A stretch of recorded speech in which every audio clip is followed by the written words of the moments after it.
Hello student, स्वागत है आपका इस वीडियो लेक्चर पर। और आज हम पढ़ने वाले हैं द्वंद्व योग विधि से वर्ग।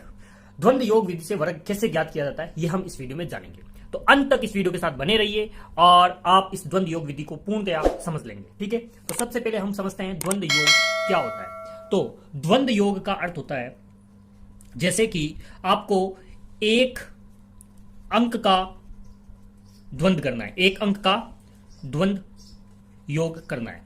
तो इसका अर्थ यह है कि मान लो कोई संख्या ए है, ठीक है, कोई संख्या ए है, इसको द्वंद्व योग करना है तो एक का स्क्वायर कर दीजिए। यही हमारा क्या होगा, एक अंक का द्वंद्व योग होगा। जैसे कि 3 का द्वंद्व योग करना है तो 3 का क्या कर देंगे, स्क्वायर कर देंगे।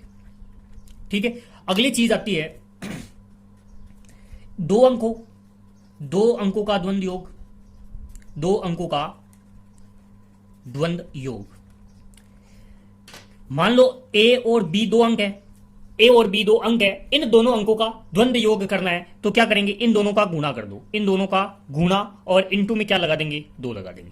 ठीक है, जैसे कि मान लो 3 और 4 का द्वंद्व योग करना है तो 3 इंटू 4 इंटू क्या कर देंगे, 2 कर देंगे। ठीक है, अगली चीज, यदि 3 अंकों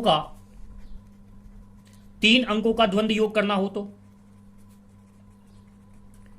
3 अंकों का द्वंद्व योग का मतलब क्या हो गया, ए इंटू ए बी सी, 3 अंक हो गया। तो इसमें क्या करना है, ए इंटू सी करना है, ए इंटू सी यानी कि किनारों वालों का आपको गुणा करना है और इंटू 2 करना है। और प्लस में जो मध्य है, मध्य अंक कौन सा है, बी है, तो बी का स्क्वायर कर देना है। समझ लो इसको, 3 4 5 ये कोई संख्या है तो 3 इंटू 5 करेंगे, किनारों वालों का गुणा और इंटू 2।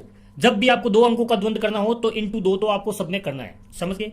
और प्लस में ए का बी का स्क्वायर यानी कि 4 का स्क्वायर। ठीक है, अगली चीज समझते हैं, यदि 4 अंकों का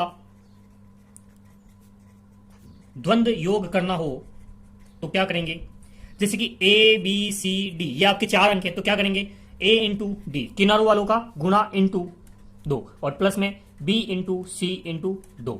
ठीक है, देखो जैसे कि 1 2 3 4 कोई 4 अंकों की संख्या है तो क्या करेंगे, 1 इंटू 4 इंटू 2 और प्लस में 2 इंटू 3 इंटू 2। इस प्रकार से हम इसको हल करेंगे।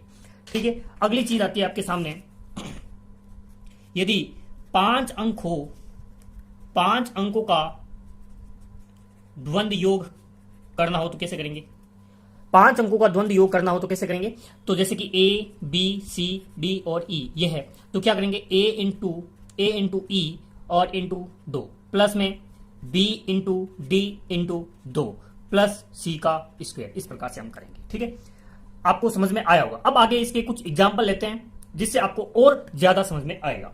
ठीक है, जैसे आपको 27 का वर्ग करना है द्वंद्व योग विधि से। द्वंद्व योग विधि से आपको क्या करना है, वर्ग ज्ञात करना है। ठीक है, तो इसको कैसे करेंगे, तो आपके सामने कितने अंक दिख रहे हैं, 2 और 7 यानी कि 2 अंकों की संख्या दिख रही है।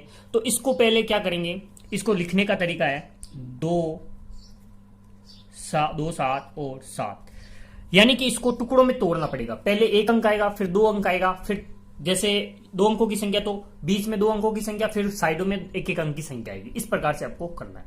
तो इसके अंदर खंड कितने बन गए, इसके अंदर खंड बन गए 3, इसके अंदर खंड कितने बन गए 3, तो 3 खंड बना दो, 1 2 और 3।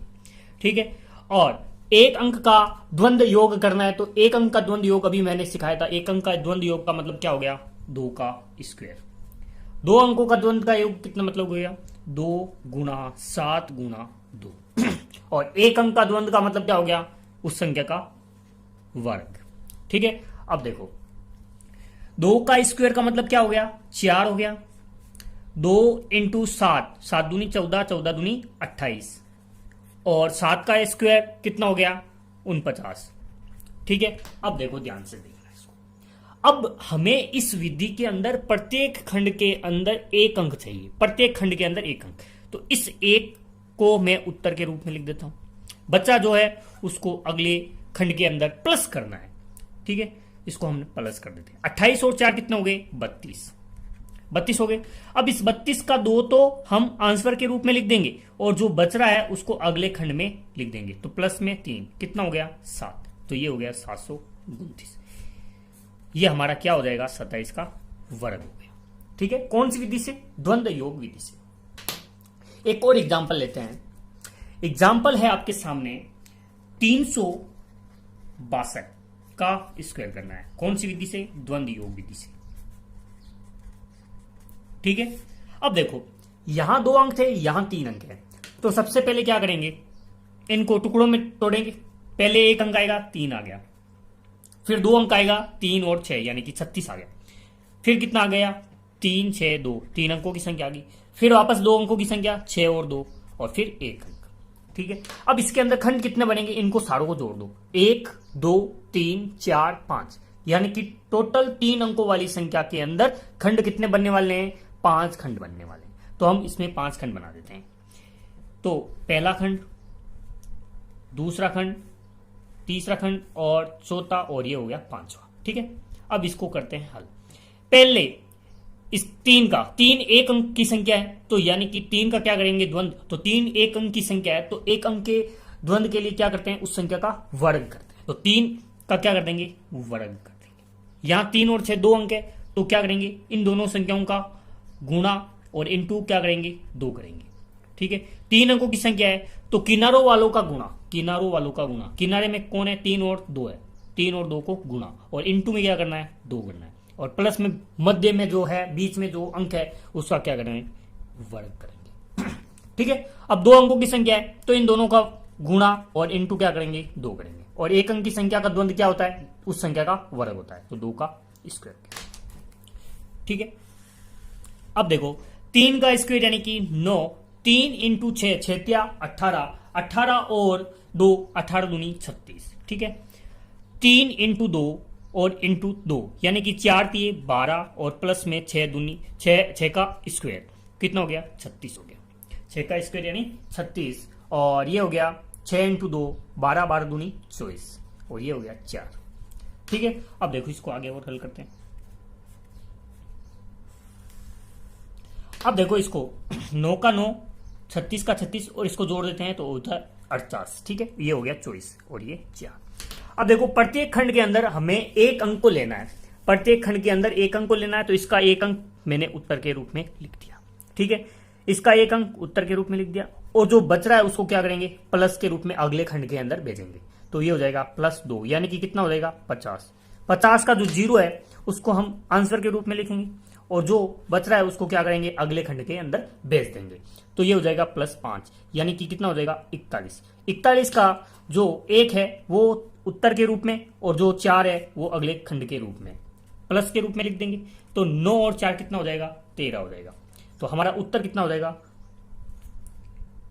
13 10 44। हमारा उत्तर कितना हो जाएगा, 13 10 44। आपको समझ में आया होगा। यदि कोई संख्या 4 अंकों की है, 4 3 12, कोई संख्या 4 अंकों की संख्या है, उसका क्या करना है, अपने को वर्ग करना है। कौन सी विधि से, द्वंद्व योग विधि से।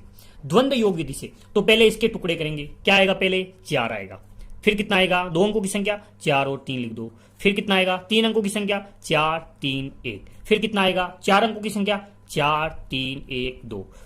हमारी संख्या 4 अंकों की संख्या है, तो यहां तक छोड़ देते हैं, फिर वापस क्या करेंगे, 3 2 1, फिर 3 अंकों की संख्या 3 1 2, फिर 2 अंकों की संख्या 1 और 2, और फिर 1 अंक की संख्या यानी कि 2। ठीक है, अब इसके खंड बनाते हैं। कितने खंड बनते हैं, जोड़ो, 1 2 3 4 5 6 7, यानी कि 4 अंकों की संख्या का द्वंद्व योग विधि से करते हैं, तो उसके अंदर 7 खंड बनते हैं। तो हम बना देते हैं। पहले 4 का क्या करेंगे, स्क्वायर करेंगे। क्यों, क्योंकि ये 1 अंक की संख्या है, और इसका द्वंद्व करते हैं तो उस संख्या का क्या होता है, वर्ग होता है। दूसरे खंड में क्या करेंगे, 4 और 3 2 अंक है, तो इन दोनों का क्या करेंगे, गुणा करेंगे, और इनटू में क्या कर देंगे, 2 लगा देंगे। ठीक है, अगली संख्या कितनी है, अंकों की है, 3 अंकों की है, तो कितना हो जाएगा, 4 इंटू 1 इंटू 2 और प्लस में 3 का स्क्वायर, यानी कि किनारों वालों का गुणा इंटू 2 करना है। 2 अंकों की संख्या के साथ 2 गुणा आपको हमेशा करना है। ठीक है, और प्लस में मध्य अंक का स्क्वायर करना है। ये हो जाएगा किनारों वालों का 4 इंटू 2 इंटू 2, और प्लस में 3 इंटू 1 इंटू 2, फिर इनका 3 इंटू 2 प्लस में 3 इंटू 2 प्लस 1 का स्क्वायर। ठीक है, 12 2 अंकों की संख्या है, तो 1 इंटू 2 इंटू 2, और ये 2 1 अंक की संख्या, तो 2 का स्क्वायर कर देंगे। ठीक है, 4 का स्क्वायर कितना होता है, 16, 4 या 12, 12 दूनी 24, 4 दूनी 8 प्लस में 9, 4 दूनी 8, 8 दूनी 16, प्लस 3 दूनी 6, 3 दूनी 6, 6 दूनी 12, 12 और 1 13, ये हो जाएगा 4 और ये भी हो जाएगा 4। ठीक है, अब देखो इसको आगे करते हैं। 16 का 16 लिख दो, 24 का 24, 8 और 9 कितना हो गया 17 और ये हो जाएगा 22। ठीक है, अब इस प्रत्येक खंड के अंदर एक अंक होना चाहिए। इसके अंदर एक अंक है, उत्तर के रूप में लिख दो। इसके अंदर दो एक अंक है, उत्तर के रूप में लिख दो। इसके अंदर 2 अंक है तो एक अंक तो अपने को उत्तर के रूप में लिखना है और जो बच रहा है उसको अपने अगले खंड में प्लस के रूप में लिखना है। तो प्लस 1 कर दो, कितना हो जाएगा 23। इसका एक अंक यहां लिख दो और जो बच रहा है उसको अगले खंड के अंदर भेज दो। तो कितना हो जाएगा 17 और 2 19, 19 का 9 उत्तर के रूप में और 1 अगले खंड में, प्लस 1 यानी कि 25। 25 का जो 5 है वो आपको उत्तर के रूप में लिखना है और जो बच रहा है उसको प्लस 2 के रूप में लिख दो, यानी कि ये हो जाएगा 18, 59, 33, 44। ये हमारा क्या हो जाएगा उत्तर हो जाएगा।